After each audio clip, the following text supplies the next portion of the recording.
Hello, कैसे हो आप सब? होप आप सब अच्छे होंगे। तो भाई आज बजने वाले हैं 1 और अब मैं इतना लेट खाना बना रही हूँ क्योंकि आज अनूप और विराज दोनों सुबह ही अपने काम से बाहर चले गए थे, थाने आई थी।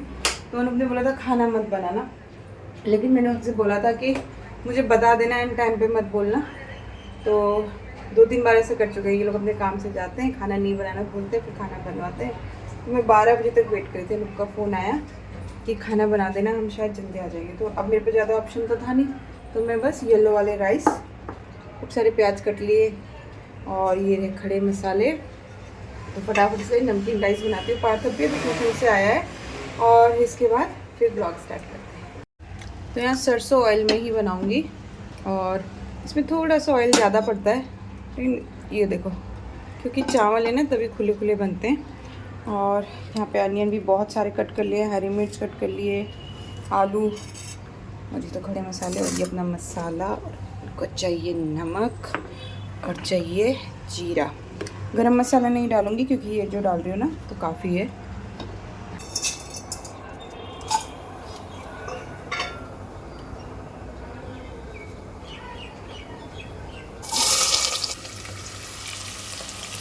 तो जीरा है ना मुझे बाद में डालना अच्छा लगता है क्योंकि जीरा जल जाता है ना, फिर मुझे खाना पसंद नहीं आता। तो प्याज के संग ये अच्छे से भून जाएगा और जलेगा भी नहीं। मैंने खड़े मसाले डाल दिए, फिर प्याज, हरी मिर्च और अब जीरा।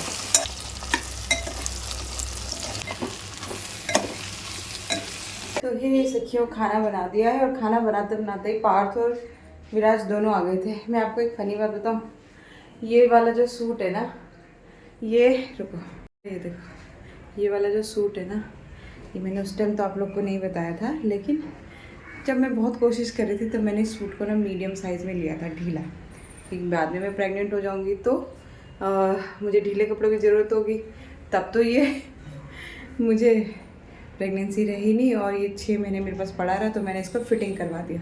और फिटिंग कराने के बाद भी देखो ये अभी मुझे आ रहा है, तो अब ये घर पहनने का बना दिया मैंने, अब इसको बाहर जाने का नहीं। कुछ चीज़ें आप प्लान करते हो वो तब होती नहीं है, लेकिन जो आप चाहते हो वो आपको मिल ही जाता है एंड ऑफ द डे, ये भी सच है। तो भाई किसी ने मुझसे पूछा कि आपके घर वाले क्यों नहीं आए, वीडियो में बताना। And thank you so much, first time आपने कमेंट किया, अपने बेटे से लिखवाया, इतनी एफर्ट करी, तो मैं आपको भी थैंक यू बोल रही हूँ, आपके बेटे को भी। तो बस एक गद्दार बोल दिया तो कल कम से कम कुछ कमेंट तो आए सखियों के। तो देखो, तो ये किसी एक इंसान के लिए नहीं मैं कहूँगी कि आप लोग को ऐसा लगता है कि उधर से लोग क्यों नहीं आए या इधर से क्यों नहीं आए।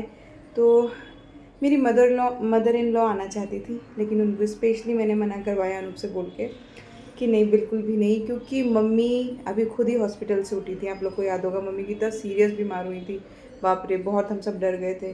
उसके बाद से वो बहुत ज़्यादा वीक रहने लगी हैं गाइज़, और मेरे को कभी भी अच्छा नहीं लगेगा कि मैं बिस्तर में लेटी रहूँ और मेरी दोनों ही माएँ काम कर रही हूँ किचन में। देखो वो जब आते थे तब वो किचन में काम ज़रूर करते थे, पर तब मैं बिल्कुल अच्छी कंडीशन में होती थी, मैं भी उनके साथ बराबर काम करवा रही होती थी। ऐसा नहीं था कि मैं तो बस लेटी हुई हूँ, रेस्ट कर रही हूँ और वो काम कर रहे हैं।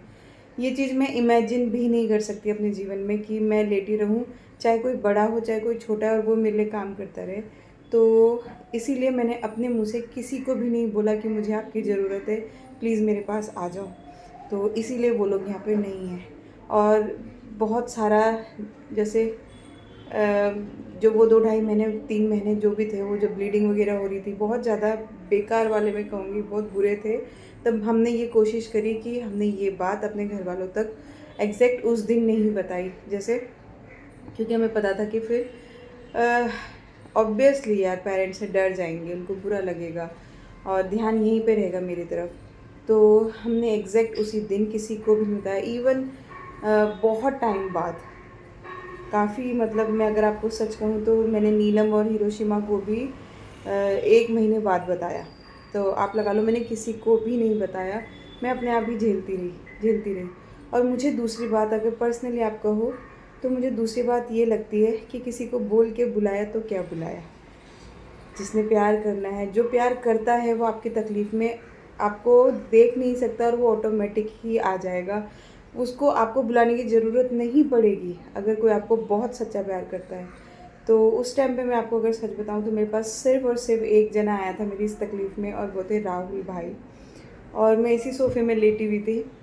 मुझे सच में नहीं पता था राहुल भाई आ रहे हैं, और मैं यहाँ पे लेटी थी एकदम चित, मतलब उल्टा मेरा 3 किलो वज़न कम हो गया था उस दौरान। मैं 48 केजी में, तो आप समझो मैंने कंसीव किया है, और उसके बाद मेरा 3 किलो वज़न और कम हो गया था। मैं क्या लग रही होंगी आप सोचो।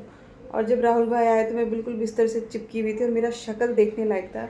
और मैंने उसको देखा, और वो वहाँ से हाथ बढ़ाते हुए जब मेरे पास आया तो मैंने उसका हाथ पकड़ के इतना चूमा है कि मतलब मुझे ऐसा लग रहा था कि पता नहीं कौन ही आ गया मेरे पास। और वो मुझे देख के यही बोल रहा था कि आप टेंशन मत लो दीदी, सब ठीक हो जाएगा, मैं हूँ। वो 3 दिन मेरे पास यहाँ 24 घंटे रहा, और 3 दिन में उन लोगों ने पता नहीं अपने आप बना के खाया पिया। और मुझे आज भी याद है कि जिस दिन राहुल आया बेचारा मेरे पास, तो अनूप ने ना रात की सब्ज़ी बची हुई थी, राजमा इतनी सी बची थी, अब हमें नहीं पता था कि वो आने वाला है।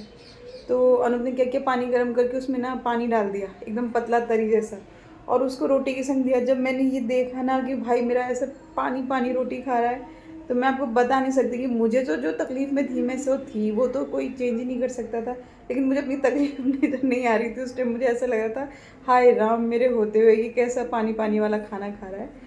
तो वो चीज़ मुझे इतना हर्ट कर रही थी। तो आप ये सोचो कि मैं अपनी तकलीफ़ में भी हमेशा देने की सोचती हूँ, मुझे लेने का कभी ख़्याल नहीं आता। और ईश्वर मुझे इस लायक बनाए कि मुझे कभी किसी की ज़रूरत ना पड़े। ईश्वर मुझे इतनी शक्ति दे हमेशा, मुझे कभी किसी की मदद की ज़रूरत ना पड़े। बस मैं हमेशा उनसे यही कहती हूँ कि अपने हाथों से अपने आप से मैं कर सकूँ, मुझे इस लायक रहने देना बस। और हम पहाड़ी लोग हैं गाइस, पहाड़ी लोग बहुत जब्बर होते हैं। मैं ये कहना चाहूँगी, पहाड़ी लोग बहुत ही अंदर से मजबूत होते हैं। आप हाँ देखो, एक कहीं ना कहीं बच्चा हर इंसान के अंदर ज़िंदा रहता है। जब वो बच्चा बीमार पड़ता है ना, तो उसको अपने बहुत याद आते हैं, अपने सारे बड़े याद आ जाते हैं कि ये मेरे पास। लेकिन क्या कर सकते हैं, किसी को ज़बरदस्ती आप फ़ोर्स नहीं कर सकते कि आप मेरे पास आओ, आप मेरी सेवा करो। और ये बात तो मेरे मन में थी ही नहीं। और दूसरी बात, अनूप तो है मेरे पास, तो मुझे किसी की भी क्यों ज़रूरत है। आप लोग क्यों ऐसा चाहते हो कि मेरे इस टाइम पे कोई बड़ा, वो भी बेचारे 60 प्लस हो चुके हैं, अब 60-60 साल के हो रहे हैं, और मुझे बिल्कुल भी अच्छा नहीं लगेगा कि मैं लेटी रहूँ और वो लोग काम करते। तो इसलिए मैंने किसी को भी अपनी प्रॉब्लम के बारे में बताया ही नहीं था। पूरी प्रेगनेंसी तो अभी नहीं गई है, लेकिन पूरी प्रेगनेंसी में एक जना जो हमेशा, अब तक की प्रेगनेंसी में जो एक जना हमेशा मेरे साथ रहा, आप सोच लो, हमेशा एक दिन भी ऐसा नहीं हुआ कि उसने मुझे कॉल नहीं किया हो, या वो घंटों 1-1 2-2 घंटे मेरे संग फ़ोन पे ना रही हो, चाहे मैं कितना ही रो रही थी। मैं हैं करके रो रही थी, और मैं बात करने लायक नहीं थी, लेकिन फिर भी वो बंदी मेरे संग रहती थी। वो है जस्सू भारती। उसने मेरा इतना साथ दिया है गाइस, इतना साथ दिया है कि मैं सच कहती थी उसको, रो रो के कहती थी कि अगर तू नहीं होती तो मेरे ये दिन के 2-2.5 घंटे जो कटते हैं ना फ़ोन पे सिर्फ एक दूसरे की शक्ल देख के, वो समझाती रहती थी वहाँ से मुझे।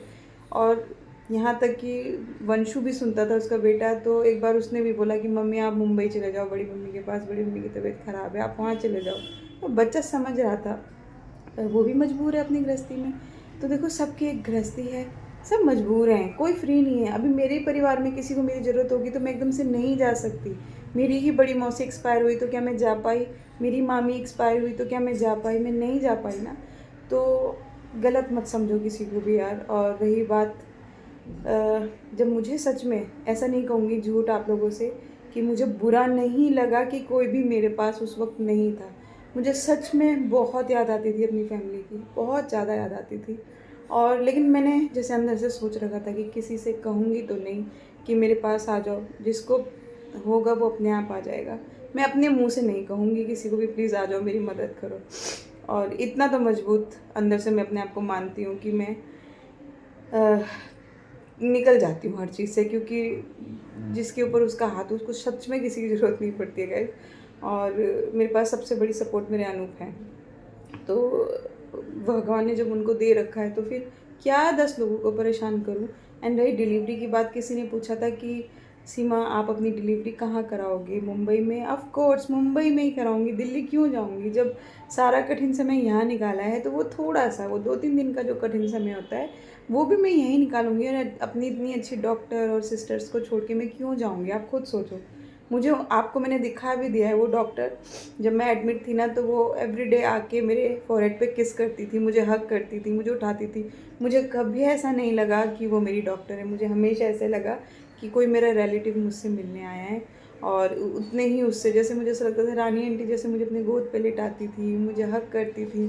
मतलब एक बच्चे जैसा हो जाता है ना इंसान जब बीमार होता है। सबको प्यार चाहिए गाइस, सबको लाड और प्यार चाहिए, किसे अच्छा नहीं लगता। तो वो मुझे दे देती थी। मेरी सिस्टर्स जो थी वो मुझे हमेशा कहती थी, डांट भी देती थी कि क्या तुम इतना ज़्यादा रो रही हो, इतना परेशान हो रही हो, हम हैं ना यहाँ पे, हम किस लिए हैं, हमें बोलो, रोना नहीं है बिल्कुल भी, टेंशन नहीं लेना है, खुश रहो बस तुम। टेंशन लोगी तो फिर और ज़्यादा दिक्कत होगी, इसलिए बस तुम खुश रहो और मैं तुम्हें रोते हुए ना देखूँ। डॉक्टर आते थे, डॉक्टर बड़े डॉक्टर आते थे, वो मुझे कहते थे सीमा फेक स्माइल नहीं करनी है, जेन्युइन स्माइल दिखाओ मुझे, जेन्युइन हंस के दिखाओ मुझे। तो था बहुत टाइम ऐसा था कि मैं भी बहुत ज़्यादा मिस कर रही थी अपनी फैमिली को। ऑफ कोर्स करूँगी ना तो, लेकिन फिर एक चीज़ और याद आती थी कि यार पार्थ के टाइम पे भी तो ये लोग कोई नहीं थे मेरे संग, पार्थ भी तो मैंने ऐसे ही किया है। तो आप ये देखो कि सबकी लाइफ की सिचुएशंस अलग अलग होती हैं, उन्हें कुरेदने की कोशिश मत करो प्लीज़। और फ़ायदा नहीं है कुछ, लड़ाई झगड़े मन मुटाव हर किसी के घर में है। बस सिंपल सी बात है, मैंने एक्सपेक्टेशन रखनी छोड़ दी है किसी से भी। मैं हमेशा इस चीज़ पे फोकस करती हूँ कि मेरी परेशानी है, मेरा बुरा टाइम है, मेरा अच्छा टाइम है, सबसे मुझे डील करना है। इसमें मेरे फैमिली वाले क्या कर लेंगे, वो बेचारे कुछ भी नहीं कर सकते। तो मेरे मन में किसी के लिए भी कोई मलाल अब तो नहीं है। पहले बीच में सच में मुझे भी बहुत फील हो रहा था कि क्यों नहीं है मेरे पास, लेकिन वो लोग कैसे होते जब उनको इतना कुछ बताया ही नहीं गया है ना। और एक दिन मैं बहुत ज़्यादा रो रही थी ना, बहुत ज़्यादा रो रही थी, तो भगवान जी के पास ही अपने लेट के मैं काफ़ी ज़्यादा रो रही थी। तो कहते हैं ना भगवान कहे कैसे तो कैसे आपको आंसर करते ही हैं। तो एक प्रेमानंद जी की एक दो क्लिपिंग्स ऐसी आई कि बस उस दिन मेरा सारा दिमाग एकदम क्लियर हो गया। संसार बड़ा धोखेबाज है, इसमें फंसाओ ना फंसो। यहाँ कोई सत्य प्यार करने वाला नहीं है, यहाँ कोई तुम्हारे सुख को देखने वाला नहीं।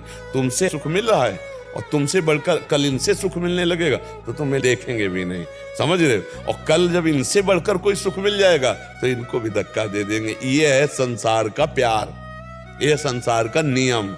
कब और भोले हृदय वाले मान लेते हैं कि मेरा है, और जब उसे ठोकर लगती तो लगता है अब जीना किस काम का, जो मेरा है वही मुझे ठुकरा के चला गया। अच्छा हुआ ठुकरा दिया, तो कम से कम सत्य का मार्ग तो समझ में आया। अगर ना ठुकराता है तो उसी असत्य में प्यार मानकर हमारा जीवन फंसा रहता। बड़ी कृपा भगवान ने की, क्योंकि धोखा मिलने से सत्य मार्ग तो मिल। सच्ची मानिए, सारे संबंध झूठे हैं। तुम किसी के काम लायक हो इसलिए तुम्हें कोई प्यार कर रहा है, और अगर काम लायक ना हो तो यहां आप देख लो कोई प्यार नहीं कर रहा, कोई नहीं।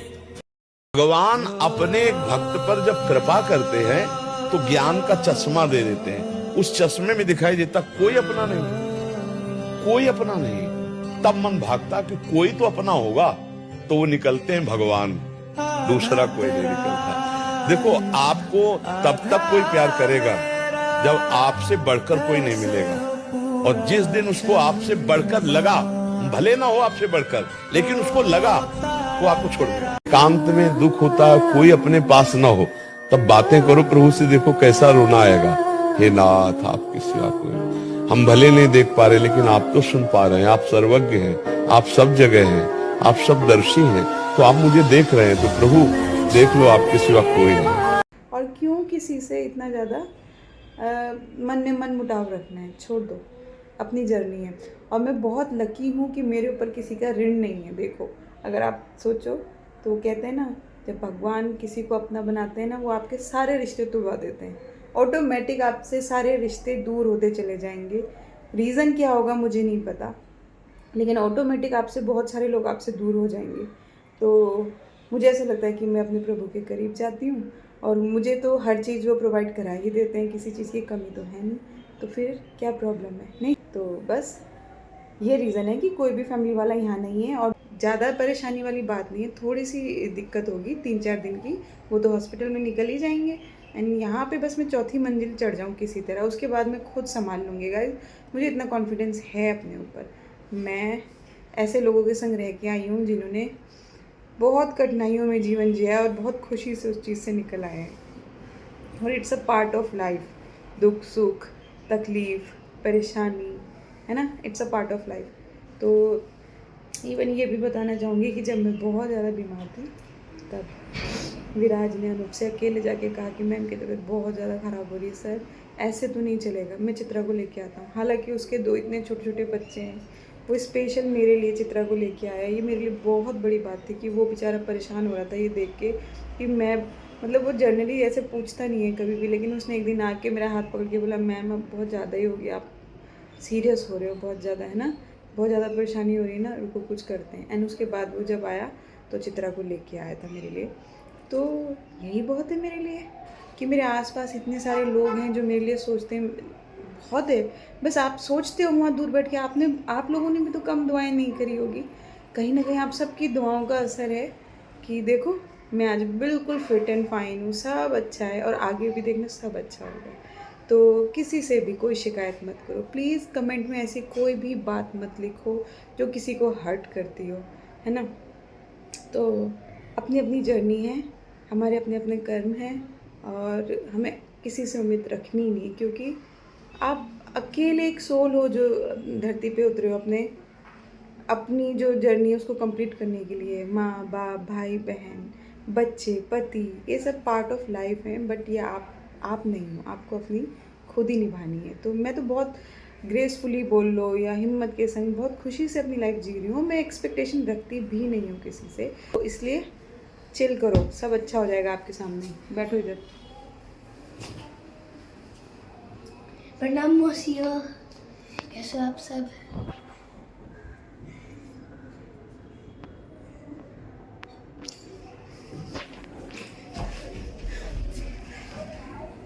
खाना खाने आए हो? तो चलो गाइस, विराज आ गया था तो दही लेने गया है, पार्थू भी आ गया है। अब इसको खाना दे देती हूँ और इस व्लॉग को यहीं एंड कर देती हूँ। तो प्लीज़ कमेंट में कुछ भी मत लिखो, मेरी फैमिली के लिए भी सब अच्छे हैं यार, सब, मेरा किसी से कोई मन मुटाव नहीं है। मैं फिर जाऊँगी, मैं फिर अपना बच्चे लेके जाऊँगी, अब मैं बच्चे लेके जाऊँगी, मैं अपनी फैमिली के पास ही जाऊँगी। हाँ बेटा, नो नो नो, इसलिए एक्सपेक्टेशन हर्ट करती है हमेशा। और प्रेमानंद जी ने जो बात कही है वो आपके लिए भी है, मेरे लिए भी है, आपके परिवार के लिए भी है, मेरे परिवार के लिए भी है। फ़र्क बस इतना होता है कि वो आपको एक टाइम पे समझ आता है, एक उम्र जब हो जाती है, एक सिचुएशन जब हो जाती है, तब सबको सब कुछ समझ आ जाता है। और ये सत्य है, ये बिल्कुल सत्य बात है, ऐसे ही नहीं कही गई है। महापुरुष संत लोग ऐसे ही आपको नहीं समझा रहे हैं, तो इनके पीछे के जो रहस्य उनको समझो और किसी पे भी आपत्ति मत करो। सब अच्छे हैं भाई अपनी जगह, सब लोग बहुत ठीक है, मैं भी ठीक हूँ। जिसका कोई नहीं होता उसका भगवान होता है, बस मेरा भगवान है और सब कुछ है, और आप लोग की दुआएं भी हैं, मेरा पति भी है, मेरा बेटा भी है, तो सब अच्छा होगा। क्यों गाइस? तो चलो आज की ब्लॉग बाय, यहीं एंड करते हैं। अपना ख्याल रखना।